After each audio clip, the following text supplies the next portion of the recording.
Ma'am, इथे Madam, thank you.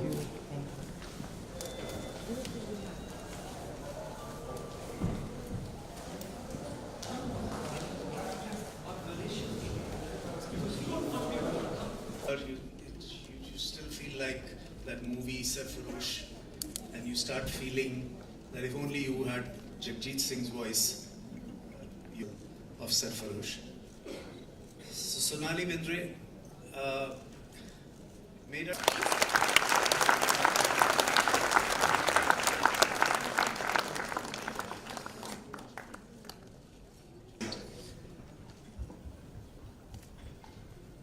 Sonali, First of all, good afternoon, everybody. It's a pleasure to be here.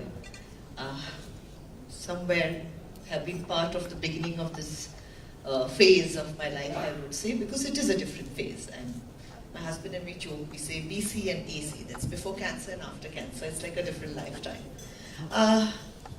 For me, I didn't know this disease was so prevalent because nobody talks about it. When it happened to me, I realized in my family how many people had had it and had not spoken about it. And I was like, I wish I knew. I wouldn't have thought that, oh, this is never going to happen to me.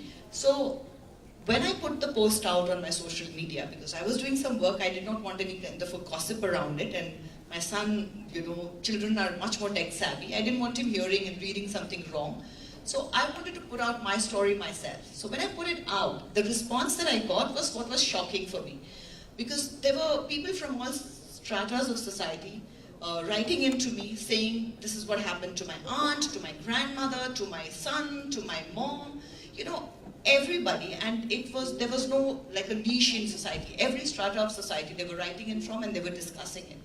And suddenly I said, oh, but if this has been so prevalent, why had I not heard of it?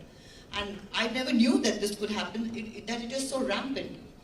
But what I realized was that this was something that they were all holding on to and nobody shared it in their own families. Like there was a mother who told me that, my son went through it. I did not share it with my own mother because, we kept it hidden. We said it was asthma. I was like, what? Why would you do that? And it's like, no, how can you share this with people? I'm like, why would you not share it with people? What I realized by sharing was that first I heard that I was not alone, that this was not so unique, I was not so special that only I had got cancer.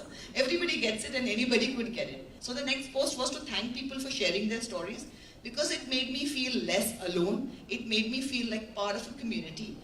And then the stories, what I started putting out was more of saying thank you for sharing and the fact that, why are we not talking about it? Because what I found when I shared it was that I got a lot of love. I got so much of love that I didn't know I had so much of love.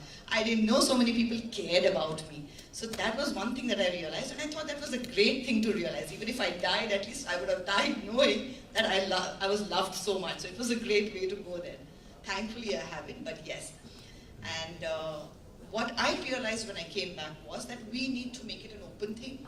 It's not something that you should be hiding and that you should be, keeping it within the family because the mental state is going to go down the hill because you're living in that pain and the trouble and your caregivers are also hiding it.